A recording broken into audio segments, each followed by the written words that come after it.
الحمد لله نحمده ونستعينه ونستغفره ونؤمن به ونتوكل عليه ونعوذ بالله من شرور أنفسنا ومن سيئات أعمالنا من يهده الله فلا مضل له ومن يضلله فلا هادي له ونشهد أن لا إله إلا الله ونشهد أن محمدا عبده ورسوله اللهم صل على محمد وعلى آل محمد كما صليت على إبراهيم وعلى آل إبراهيم إنك حميد مجيد اللهم بارك على محمد وعلى آل محمد كما باركت على إبراهيم وعلى آل إبراهيم إنك حميد مجيد اللهم صل على سيدنا محمد بعدد كل داء ودواء وبعدد كل علة وشفاء اللهم صل على محمد وعلى آل محمد عدد ما في علم الله صلاة دائمة بدوام ملك الله أما بعد فأعوذ بالله من الشيطان الرجيم بسم الله الرحمن الرحيم كل نفس ذائقة الموت ثم إلينا ترجعون وقال رسول الله صلى الله عليه وسلم أكثروا ذكر هازم اللذات الموت وقال رسول الله صلى الله عليه وسلم يقال لصاحب القرآن اقرأ وارتقي ورتل كما ترتل في الدنيا فإن منزلك عند آخر آية تقرأها أو كما قال عليه الصلاة والسلام উপস্থিত উলামায়ে কেরাম বেরাদরানে ইসলাম আমি সংক্ষিপ্ত খুতবা এবং দরুদ শরীফ পাঠ করার পর আল্লাহ পাক রব্বুল আলামিনের পাক কালামুল্লাহ শরীফ থেকে ছোট্ট একটি আয়াত শরীফ তেলাওয়াত করেছি। তার সাথে সাথে আকায়ে নামদার তাজদারে মদিনা মুহাম্মদুর রাসূলুল্লাহ সাল্লাল্লাহু আলাইহি ওয়াসাল্লামের অসংখ্য হাদিস শরীফ থেকে দুই তিনটি ছোট্ট ছোট্ট হাদিস শরীফ তেলাওয়াত করেছি। আলহামদুলিল্লাহ, আল্লাহ পাকের দরবারে শুকর আদায় করি। অনেক উলামায়ে কেরাম বয়ান করেছেন, সামনে ইনশাআল্লাহ বয়ান করবে। আমি আপনাদের সামনে দোয়া নেবার জন্য আসছি। বিশেষ করে আমার শাগির্দ রশিদ হযরত মাওলানা মোহাম্মদ আব্দুল আজিজ সাহেব মাশাআল্লাহ এখানে দ্বীনের খেদমত হিসেবে কোরআনের খেদমত করতেছে। আমাকে বিশেষভাবে একটু অনুরোধ করেছিল আসে একটু দেখার জন্য। সেই হিসেবে দেখবো, আপনাদের থেকেও দোয়া নেব, এই উদ্দেশ্যে আসছি। তারপরেও বরকতের নিয়তে আপনাদের সামনে একটি আয়াত শরীফ তেলাওয়াত করেছি। সংক্ষিপ্ত আল্লাহ পাক যদি তৌফিক দান করে আলোচনা করে আমি আমার কথা শেষ করব ইনশাআল্লাহ। বাকি যারা অন্যান্য ওলামায়ে কেরাম বড় বড় ওলামায়ে কেরাম আসছেন তারা তকরির করবেন, আপনারা মনোযোগের সহিত শুনবেন। দোস্ত আহবাব, আমরা এই দুনিয়াতে আসছি অস্থায়ী দুনিয়া, অস্থায়ী হায়াত। এই জগৎ সাহিত্য হবে, এই দুনিয়াটা আমাদের বাড়ি নয়, আমাদের আসল বাড়ি হইল কবর। আমাদের আসল বাড়ি কোথায়? एक दिन मरना है आखिर मौत है, कर ले जो करना है आखिर मौत है। यहाँ हम सब मुसाफिर है, वही आखिर ठिकाना है। कोई आगे रवाना है, कोई पीछे रवाना। আমরা এখানে সবাই মুসাফির হিসেবে আছি। মুসাফির প্রত্যেক মানুষ কতটুকু সামানপত্র রাখে, নিজের কোনো মতে জরুরত পুরো করতে পারে এতটুকু সামান রাখে। ঠিক দুনিয়াটাও আমাদের জন্য এরকম। এই দুনিয়ার হায়াত আল্লাহ রসুল বলেছেন আমাদের হায়াত কতদিন হবে। ওয়ালা রাসূলুল্লাহ সাল্লাল্লাহু আলাইহি ওয়াসাল্লাম আমার উম্মতি মা বাইনা সিদ্দিনা ওয়া সাবঈন। আমার উম্মতের হায়াত বয়স হবে 60 এবং 70-এর ভিতর। আমরা সবে দেখতেছি প্রত্যেক দিন ফজরের নামাজের পর মাইকের মারফতে এলান করতেছে, ফলনার বাড়ির ফলনা চৌধুরী, ফলনা তালুকদার, ফলনা লোক মৃত্যু ইন্তেকাল করেছে, এরকম শুনতেছি। কোন সময় আপনাদের হয়, তাহলে মওত একদম আমাদের নিকটে। দুনিয়াটা ত্যাগ করতে হবে। তার বয়স কত? 40 বছর, 50 বছর, 60 বছর। রসুল 60 বছর, 70 বছর বলেছেন, 60-70-ও খুব কম পাইতেছে। এমন এমন শোনা যাইতেছে 30 বছর ছেলে। আমাদের এলাকায় মাসখানেক আগে আসরের নামাজ পড়ার জন্য একটি যুবক ছেলে 22-23 এইরকম বছর তার বয়স, অজু করে মসজিদে ঢুকার সময় হঠাৎ করে মাথা ঘুরে গেল। সবাই দৌড়ে তারা দেখলো, দূরের থেকে ইন্তেকাল হয়ে গেছে। ইন্না লিল্লাহি। এইরকম কার কখন হয়? বলে মওত আছে। আল্লাহ পাক রব্বুল আলামিন বলতেছেন কুল্লু নাফসিন যায়িকাতুল মওত। প্রত্যেক প্রাণী অবশ্যই মৃত্যু আছে, মরতে হবে। এই মরব যেটা আমরা সবাই জানি, কিন্তু মরার পরে কি হবে এটার ব্যাপারে আমাদের ইতস্তত। সেই জন্য আল্লাহ রাসূল সাল্লাল্লাহু আলাইহি ওয়াসাল্লাম বলতেছেন আকসিরু যিকরা হাযিমিল লাযাতিল মওত। ও উম্মতের মহিলা পুরুষরা, মওতের কথা বেশি স্মরণ করো, মরতে হবে যেটা বেশি স্মরণ করো। মওতের কথা যদি ডেইলি 20 বার স্মরণ করে, হাদিস শরীফে আছে, সে যদি মারা যায় আল্লাহ পাক শাহাদাতের সওয়াব দান করবে। কত বড় একটা কথা, মওতের কথা স্মরণ করো। একদিন হযরত রাসূলুল্লাহ সাল্লাল্লাহু আলাইহি সাল্লাম ওনার হাদিস বর্ণনা করেছে হযরত জাবের রাদিয়াল্লাহু তাআলা আনহু। হযরত জাবের রাদিয়াল্লাহু তাআলা আনহু বলতেছেন এক সাহাবী, এক লোক মারা গেছে। রাসূলুল্লাহ সাল্লাল্লাহু আলাইহি সাল্লাম আমাদেরকে নিয়ে সেই লোকের জানাজার জন্য যাইতেছেন। হুজুর সাল্লাল্লাহু আলাইহি সাল্লামের সাথে আমরা কয়েকজন ছিলাম, হুজুরের সাথে গেছি।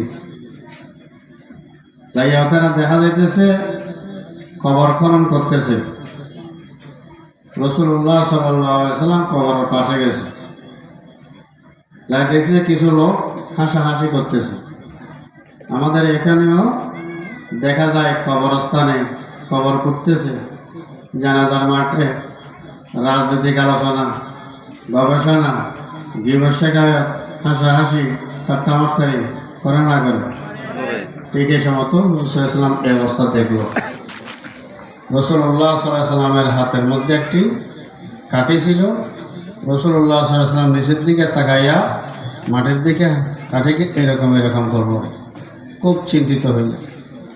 এরপর বল, লোক সকাল, ও সকল লোকেরা খেয়াল করো, আমরা যে দুনিয়া আছি, আমরা মানুষ দুই ভাগে ভাগ, দুই ভাগে ভাগ, কেউ ইমানদার, কেউ বেঈমান, দুই ভাগে ভাগ মানুষ। শোনো, হাসতেছ তোমরা, যখন ইমানদারের মত হবে, মৃত্যু হবে, মতর বিছানায় শোবে, সেই সময় তার পাশে অনেক হাজার হাজার ফেরেশতা, তাদের চেহারা হবে সূর্যের থেকে আলো বেশি, এরকম পাশে 100 গজ দূরে, চোখের পর এরকম দেখা যাবে। সবার হাতে একটি একটি স্বর্ণের পাত্র থাকবে, তার হাতে, প্রত্যেকজনের হাতে একটি একটি কাফনের কাপড় থাকবে। সবাই সজ্জিত হইয়া আশেপাশে বসবে।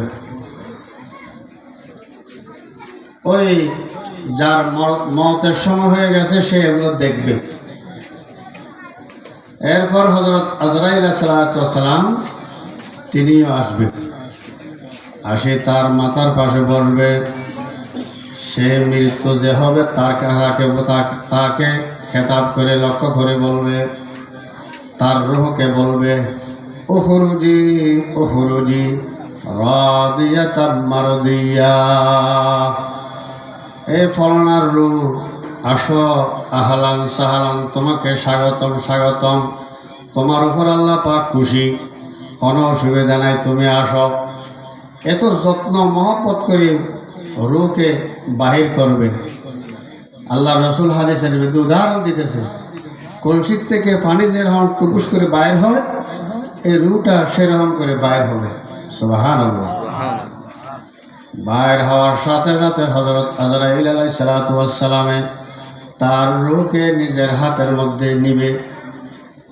নেওয়ার পরে ওই ফেরেশতারা যারা একটা প্লেট নিয়ে আসছে, তারা বলবে, আমরা নেব, আমরা নেব। আহলান সাহালান, তারা রূহটাকে তাদের প্লেটের মধ্যে নিবে। নিয়া সেই ফেরেশতারা উপরের দিকে উঠবে, আসমানের দরজার মধ্যে যাবে। ওই আসমানের ওই পাশে যারা ফেরেশতারা আছে তাদেরকে বলবে, দরজা খোলো, দরজা খোলো, দরজা খোলো। এরা কে? ফেরেশতারা বলবে, কে কে? ওটা ফলনা সুইসাব, ফলনা আল্লাহওয়ালা মানুষ। নাম ধরি বলবে, যে নেককার আসিল, ইমানওয়ালা আসিল, তার নাম বলিবে। বলার সাথে সাথে তার দরজা খুলিয়া তাকে আহলান সাহালান, স্বাগতম স্বাগতম বলিয়া উপরের দিকে নিবে। নেতে নেতে নেতে তাকে কোথায় নিয়ে যাবে? 7 আসমান পর্যন্ত নিয়ে যাবে। এরপর আল্লাহ পাকের দরবারের মধ্যে বলবেন, ফলনার রূহ এটা। আল্লাহ পাক রব্বুল আলামিন বলবে যে, ঠিক আছে, আমার বন্দা, খাঁটি বন্দা, হ্যাঁ, আমার মহব্বতের বন্দা, এই বন্দাকে ইল্লিনের মধ্যে তার নাম লিপিবদ্ধ করো, জান্নাতের লিস্টির মধ্যে তার নাম লিপিবদ্ধ করো। এরপরে বলবে, আমি যেহেতু মাটির থেকে তৈরি করেছি, তার রূহটা যেখানে কবর দেবে মাঠে, সেখানে ফিরাইয়া দাও। হাদিস শরীফে আছে, তাকে আবার ওই রূহটাকে কবরের মধ্যে ফিরাইয়া দিবে।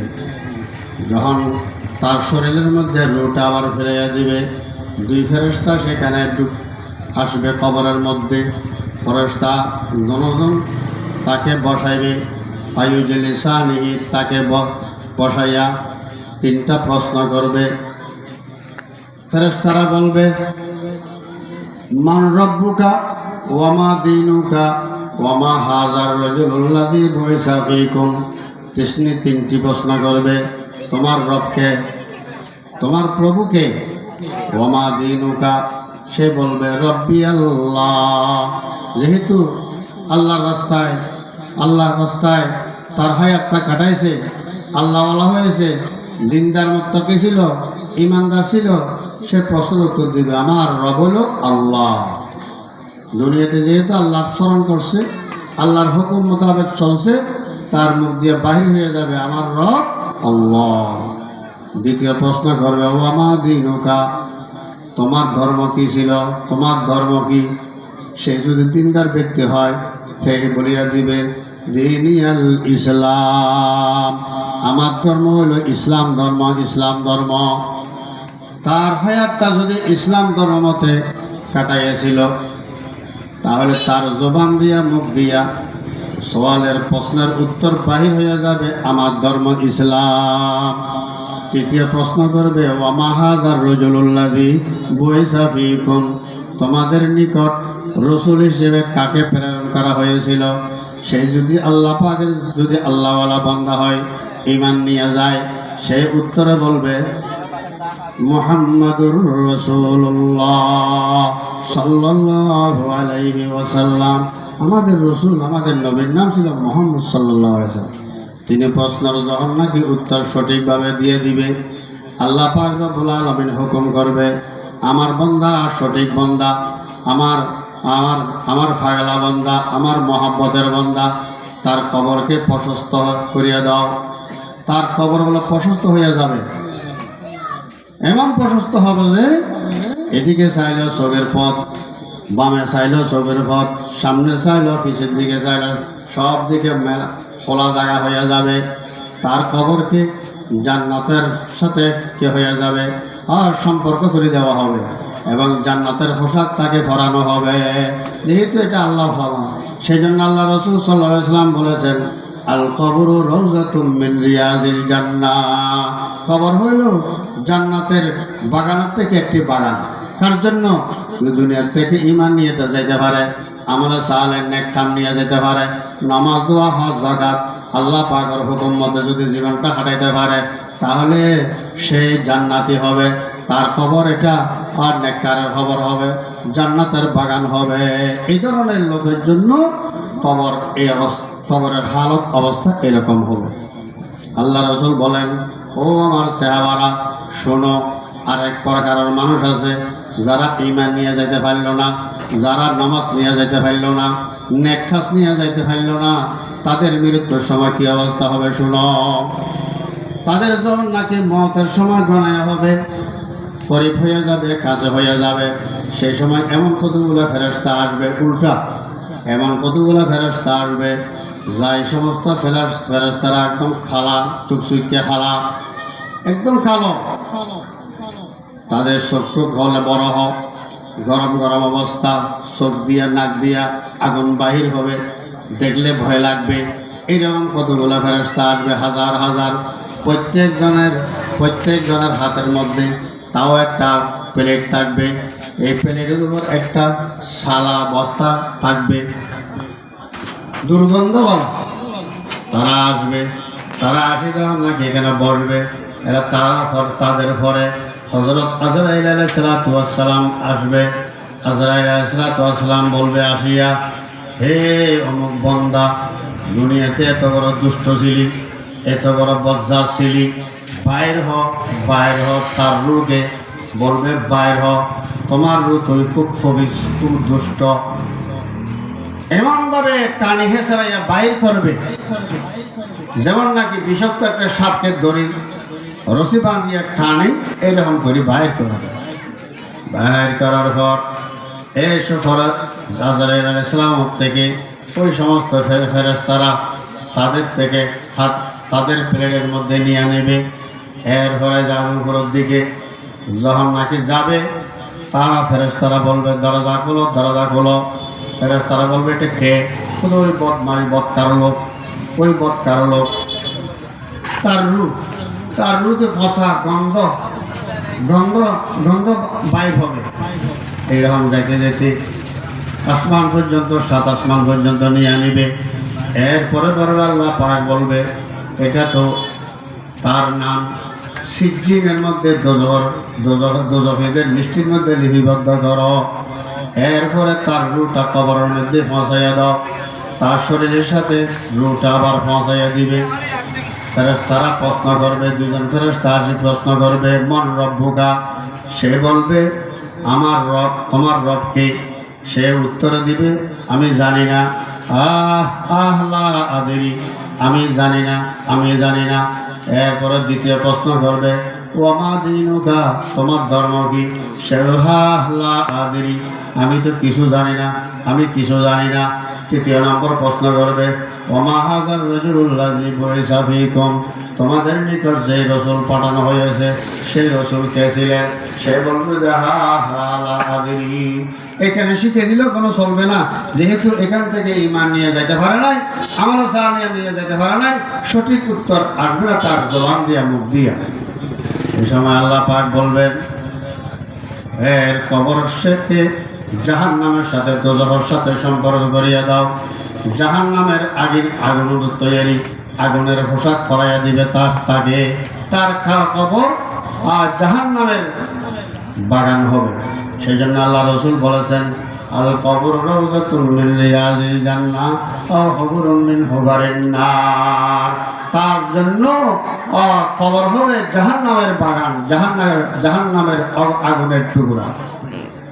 তাহলে কবর দুই প্রকার, কাহার জন্য জান্নাতের বাগান হবে, কাহার জন্য আগুনের বাগান হবে।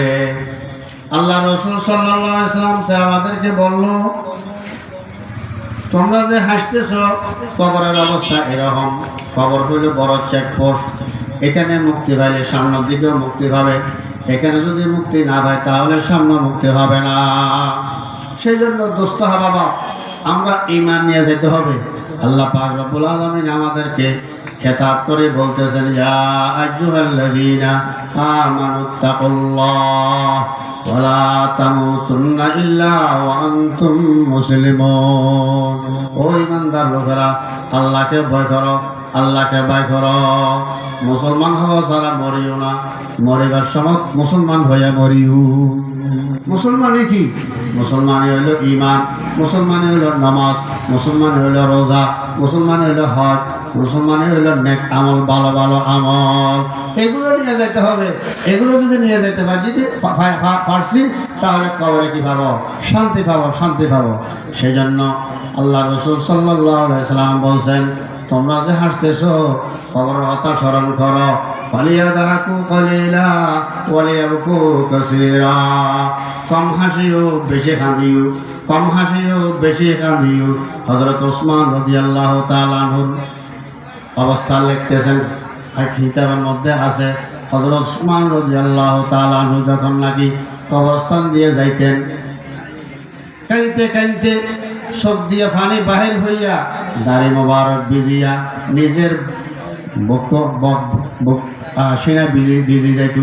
হ্যাঁ, শেষ পর্যন্ত লোকেরা জিজ্ঞাসা করিল খলিফাতুল মুসলিমিন আপনি কবরস্থান পাশে দিয়ে গেলে তো কাঁদেন কেন? হযরত ওসমান রাদিয়াল্লাহু তাআলা আনহু বলিলেন ওদের কবর হইল আসল চেকপোস্ট। যে ব্যক্তি কবরের মধ্যে কি পাইল? মুক্তি পাইল। সামনের চেকপোস্ট যত আছে সব জায়গাতে কিভাবে মুক্তি পাবে। সেই জন্য কবরকে দেখিয়া মওতের কথা স্মরণ করো, মওতের কথা স্মরণ করো। সেই জন্য আল্লাহ রাসূল সাল্লাল্লাহু আলাইহি ওয়াসাল্লাম সাহাবাদেরকে বলিয়া ফরমাইয়াছিলেন কুনতু নাহাইতুম আন জিয়ারাতিল কুবুর ফাজুরুহা ফাইন্নাহা তুযাক্কিরুল আখিরা ওয়া তুজাহিদু আনিদ দুনিয়া ওয়া তুযাক্কিরুল আখিরা। ও আমার সাহাবায়ে কেরামরা, তোমরা যখন নতুন নতুন মুসলমান হয়েছ তোমাদের কাছে মূর্তি পূজা, তোমাদের কাছে বুত পূজা এই সমস্ত ছিল। সেই জন্য তোমাদেরকে আমি কবরের জিয়ারত করার জন্য নিষেধ করেছিলাম। এখন যখন নাকি তোমরা পূজা কি বুঝতে পারছ, শিরিক বুঝতে পারছ, তোমরা তোমাদেরকে এখন ইজাজত দিতেছি, হুকুম দিতেছি তোমরা কবরের জিয়ারত করো, কবরের জিয়ারত করো। কবরের জিয়ারত করলে মওতের কথা কি হবে? স্মরণ হবে। দুনিয়ার থেকে মন হারিয়া আখিরাতের দিকে তোমার মুখী হইবে। সেই জন্য দোস্ত হাওয়ারা আমরা মওতের কথা ইয়াদ রাখতে হবে। আল্লাহ রসুল বলেছেন আকসিরু যিকরা হাযিমি লাযাতিল মউত। মওতের কথা বেশি স্মরণ করো। মওতের কথা স্মরণ করো মানে মওতের তৈরি করো। মওতের তৈরি কি? মওতের তৈরি নামাজ, মওতের তৈরি ঈমান, আমল সালেহ, হিম্মত নেককার সন্তান তৈরি করা। এই যে আজকে একটা ছেলের মাথার মধ্যে পাগড়ি দিলাম, আরো 3-4টা আছে। এই সমস্ত ছেলেদেরকে কাল কিয়ামতের ময়দানে আল্লাহ পাক কি পুরস্কার দিবে? আল্লাহ রাসূল সাল্লাল্লাহু আলাইহি ওয়াসাল্লাম ফরমায়েছেন, ওয়ালা ওয়া ইউকালু লিসাহিবিল কুরআন ওয়া ইউকালু লিসাহিবিল কুরআন ইকরা ওয়ারতাকি ওয়ারাতিল ফাইন্না মানজিলাকা ইনদা আখিরি আয়াতিন তাকরাউহা। কাল কিয়ামতের ময়দানে যে সমস্ত ছেলেরা, যে সমস্ত লোকেরা কোরআন পড়ছে, কোরআন পড়িয়া কোরআন তেলাওয়াত করেছে, সাহেবে কোরআন বলা হয়, কোরআনওয়ালা বলা হয়।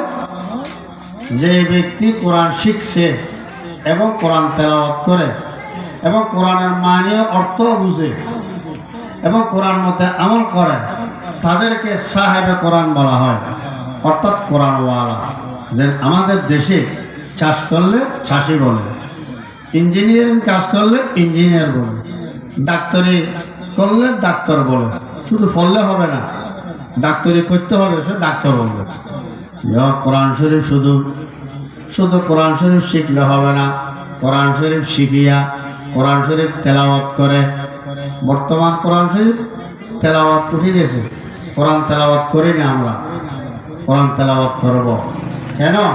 কোরআন তেলাওয়াত বহু বড় একটা আমল, যেটা আমাদের জন্য কাল কবরের মধ্যে কাল আমাদের জন্য সহযোগিতা করবে। হাদিস শরীফে আছে, ওয়াইকাল ক্বালা রাসূলুল্লাহ সাল্লাল্লাহু আলাইহি ওয়াসাল্লাম ইকরাউল কুরআন ফাইন্নাহু ইয়াতি ইয়াউমাল কিয়ামাতি শাফিআন লিআসহাবিহি। আল্লাহর হাবিব সরদারে দু জাহান মুহাম্মদুর রাসূলুল্লাহ সাল্লাল্লাহু আলাইহি ওয়াসাল্লাম ফরমায়েছেন, ও আমার উম্মতেরা, তোমরা কোরআন পড়ো, কোরআন শরীফ তেলাওয়াত করো। ক্বালা রাসূলুল্লাহ সাল্লাল্লাহু আলাইহি ওয়াসাল্লাম ইকরাউল কুরআন, কোরআন পড়ো, কোরআন শরীফ পড়ো। ফাইন্নাহু ইয়াতি ইয়াউমাল কিয়ামাতি শাফিআন লিআসহাবিহি। যে কোরআন পড়ছে তার জন্য কাল কিয়ামতের ময়দানে কোরআন শরীফের সুপারিশ করবে। সামনে রমজান মাস আসছে। কেমন রমজান মাস? শাহরু রমাদান আল্লাযী উনজিলা ফীহিল কুরআন। সামনে যে মাস আসতেছে রমজান মাস, এমন একটি মাস যে মাসের মধ্যে আল্লাহ পাকের বড় কিতাব কোরআনে পাক, এটা আল্লাহ পাক নাযিল করেছেন, অবতীর্ণ করেছেন। তাহলে মাহে রমজানের সাথে কোরআনের সাথে অনেকই গভীর সম্পর্ক। সেজন্য আমাদের রোজা যেমন রাখবো, একটা বড় কাজ করব, এটা হলো কোরআন তেলাওয়াত, কোরআন পড়ব। মহিলা পুরুষ যারা কোরআন শরীফ পড়তে জানি, অবশ্যই বসে বসে কোরআন পাক পড়ব। যদি মাহে রমজানের ভিতরে যদি কোরআন তেলাওয়াত করি, অন্য মাসে যে সওয়াব আল্লাহ পাক রব্বুল আলামিন বেশি বড়, বহু ডবল কি দান করবে, সওয়াব দান করবে। এগুলা কাল খবরে গেলে দেখবো আমরা। কোরআনে পাক, আল্লাহ পাকের কোরআন, এটা কবরবাসীর জন্য যে কবরের মহিয়ত হয়েছে তার জন্য কি করবে? পাহারাদারি করবে। হাদিস শরীফে আছে, ওয়াল কুরআনু ইনদা রাসিহি। যে ব্যক্তি কোরআন পড়েছে দুনিয়ার মধ্যে বসে বসে, সেই কোরআন তার মাথার পাশে বসিয়া পাহারাদারি করবে। আমরা যেমন পাহারাদারি করি রাত্রে, এই কবর অন্ধকার ঘরের মধ্যে যেখানে কোনো সাথী নাই, সে কোরআন পাক কাল কবরের মধ্যে কাল আমাদের জন্য কি হবে? সাথী হবে। মুস্তাহাবা কার জন্য সাথী হবে? দুনিয়ার মধ্যে কোরআন তেলাওয়াত করতে হবে, সেজন্য সে কোরআনে পাক কবরে গিয়া আমাদের জন্য, আমার জন্য কি করবে? পাহারাদারি করবে। কোরআন তেলাওয়াত না করে কোরআন সেখানে আমাদের জন্য তো পাহারাদারি করবে না, সেই জন্য কোরআনের সাথে সম্পর্ক হলো। আমি মুমিন মুসলমান, আল্লাহ পাকের কিতাবের উপর বিশ্বাস করেছি, ঈমান আনেছি, আল্লাহর উপর ঈমান আনেছি। আমি কেন আল্লাহ পাকের কোরআনকে কিতাবকে তেলাওয়াত করব না? আল্লাহ রাসূল সাল্লাল্লাহু আলাইহি ওয়াসাল্লাম যে ব্যক্তি কোরআন শরীফ পড়েছে, হ্যাঁ, সেই জন্য আল্লাহ রাসূল সাল্লাল্লাহু আলাইহি ওয়াসাল্লাম বলেছেন, ইকরাউল কোরআন ফাইন্নাহু ইয়াতি ইয়াউমাল কিয়ামাতি শাফিআন লিআসহাবিহি। তোমরা কোরআন শরীফ পড়ো, সেই কোরআন কাল কিয়ামতের ময়দানে আমার জন্য, আপনাদের জন্য, সবার জন্য কি করবে? সুপারিশ করবে। আর যে লোক কোরআন শরীফ হেফজ করেছে, হেফজ করিয়া আয় কোরআন মোতাবেক আমল করেছে, রেগুলার কোরআন তেলাওয়াত করেছে, সে কোরআন পড়নাওয়ালাকে কাল কিয়ামতের ময়দানে আল্লাহ পাক বলবে, ওয়ায়ুকালু লিসাহিবিল কোরআন, সাহেবে কোরআন, কোরআনওয়ালাকে আল্লাহ পাক বলবেন, ইকরা, ও আমার বান্দা, ও আমার বান্দী, তুমি কোরআন শরীফ পড়ো, আজকে আমাদের ময়দানে আমার সামনে কোরআন শরীফ তেলাওয়াত করো, পড়ো। ইউকালু লিসাহিবিল কোরআন ইকরা ওয়ারতাকি, এক আয়াত পড়ো, উপরে উঠতে থাকো, এক আয়াত পড়ো, উপরে উঠতে থাকো। কোরআন শরীফের মধ্যে কয়টি আয়াত? 6666 আয়াত। এই প্রত্যেকটি আয়াত একটা পড়বে এক তালা উঠবে, আরেকটা পড়বে এক তালা উঠবে, এরকম পড়তে পড়তে উপরের দিকে উঠতে থাকো তুমি। আমরা যেমন লিফটে উঠে থাকি, আল্লাহ পাক বলো তুমি উপরের দিকে উঠতে থাকো, তোমার স্থান হবে কোথায়? লিসাহিবিল কোরআন ইকরা ওয়ারতাকি ওয়ারাতিল, এমনি করবে না, তোর তিলের সহিত পড়ো। আল্লাহ রাসূল সাল্লাল্লাহু আলাইহি ওয়াসাল্লাম একটা শব্দ ব্যবহার করেছে তেলাওয়াতের ভিতরে, এটা হলো তরতিল। তরতিল বলা হয় স্পষ্ট করে পড়া। কোরআন শরীফের মধ্যে, আরবি ভাষার মধ্যে 29টি হরফ আছে, আলিফ হতে ইয়া পর্যন্ত। এই 29টি হরফ উচ্চারণ করার সময় করার জন্য 27টি জায়গা আছে এখানে। আপনার জায়গার থেকে হরফ এগুলো বাইর করতে হবে, এবং যারা শুনে পরিষ্কার শুনতে হবে, পরিষ্কার পড়তে হবে। আল্লাহ নিজেও এরকম করে পড়ার জন্য বলেছেন, ওয়ারাতিলিল কোরআন তারতিলা। সূরাতুল মুজাম্মিল নামক একটি সূরার মধ্যে এই আয়াতটা আছে। তোরা কোরআনকে পড়িও না, অস্পষ্ট করে পড়িও না, স্পষ্ট করে পড়ো, যাতে প্রত্যেকটি হরফ শোনেন না ব্যক্তিরা শোনে, এবং প্রত্যেকটি আয়াতের উপর অক্ষর করে করে থামিয়ে কোরআন শরীফ পড়ো। আলহামদুলিল্লাহি রাব্বিল আলামিন আর রহমানির রহিম মালিকি ইয়াউমিদ্দিন ইয়াকা না'বুদু ওয়া ইয়াকা নাস্তাঈন ইহদিনাস সিরাতাল মুস্তাকিম সিরাতাল লাযীনা আন'আমতা আলাইহিম গায়রিল মাগদুবি আলাইহিম ওয়ালাদ-দাল্লিন। মনে করেন এই সূরা ফাতিহার মধ্যে 7টি আয়াত আছে।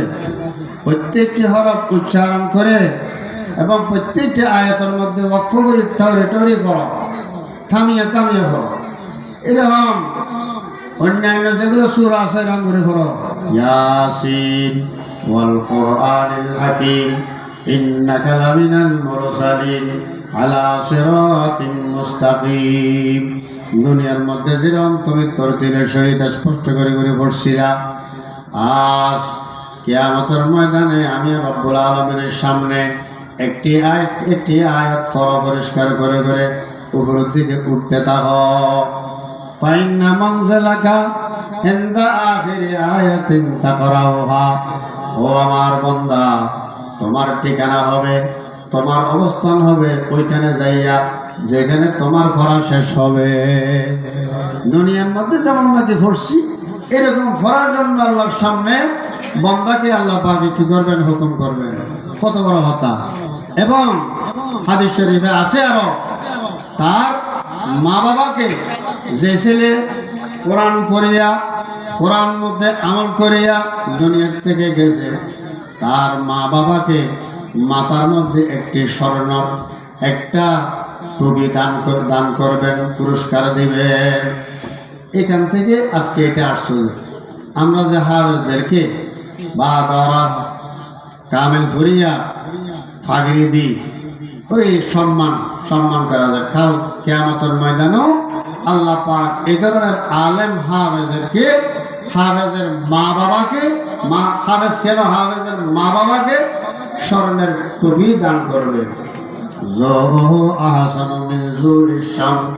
আল্লাহ রসুল ফরমাইয়াছেন ওই টুপিটা, তাজটা কিরকম হবে, তার কিরণ হবে, আলো হবে সূর্যের আলোর চেয়ে বেশি।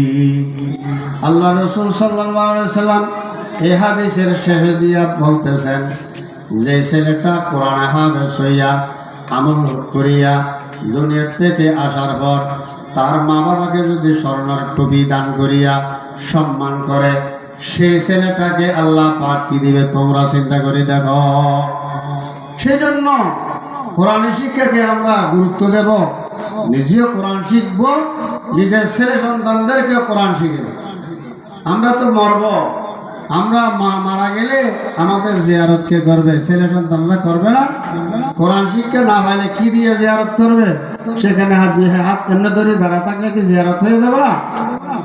কবরস্থানে গিয়া সালাম করবে, আসসালামু আলাইকুম ইয়া আহলাল কবর মিনাল মুমিনিনা ওয়াল মুমিনাত ওয়াল মুসলিমিনা ওয়াল মুসলিমাত আনতুম লানা সালামুন ওয়া নাহনু লাকুম তাবাউন ওয়া ইন্না ইনশাআল্লাহু লাহিকুন। এটা হলো কবরস্থানে যাওয়ার সময় গেলে কি করা? দোয়া করা, সালাম দেওয়া। আল্লাহ রসুল সাল্লাল্লাহু আলাইহি ওয়াসাল্লাম নিজেও কি গেছেন? কবরস্থানে গেছেন। আল্লাহ রসুল জিয়ারত করছেন না? একটা হাদিস আছে, শবে বরাতের রাত, লাইলাতুল বরাতের রাত গেছে না? শবে বরাতের রাত আল্লাহ রসুলের জমানায় যে তারিখে শবে বরাত হয়েছিল, সেই রাত্রে আল্লাহর নবী ঘরের মধ্যে মা উম্মে সালামা গালেবান রাদিয়াল্লাহু তাআলা আনহা হুজরার মধ্যে, ঘরের মধ্যে ছিলেন। রাতে একটু ঘুমাইছিলেন, হঠাৎ করে রাত 3টার সময় সম্ভবত এই টাইমে হযরতে আমাদের মা উম্মে সালামা রাদিয়াল্লাহু তাআলা আনহা ঘুম থেকে জাগে গেলেন। জাগার পর চেতন হওয়ার পর হযরত রাসূলুল্লাহ সাল্লাল্লাহু আলাইহি ওয়াসাল্লামকে বিছানায় দেখলেন না। যখন দেখলেন না, ধারণা করলো আল্লাহ রসুল মনে হয় অন্য স্ত্রীর ঘরের মধ্যে গেছে। ঘরের থেকে বাইর হয়েছে, আল্লাহ নবীকে তালাশ করতেছেন। হঠাৎ করে আল্লাহ আমাদের আম্মা জানের নজর দৃষ্টি গেছে জান্নাতুল বকির দিকে। আপনারা যারা মদিনা শরীফ গেছেন দেখছেন, পাশে জান্নাতুল বকি। জান্নাতুল বকির মধ্যে চাঁদের আলোর মধ্যে আল্লাহ রসুল সাল্লাল্লাহু আলাইহি ওয়াসাল্লামকে দেখা যাইতেছে, সেখানে জিয়ারত করতেছেন, বুঝছেন?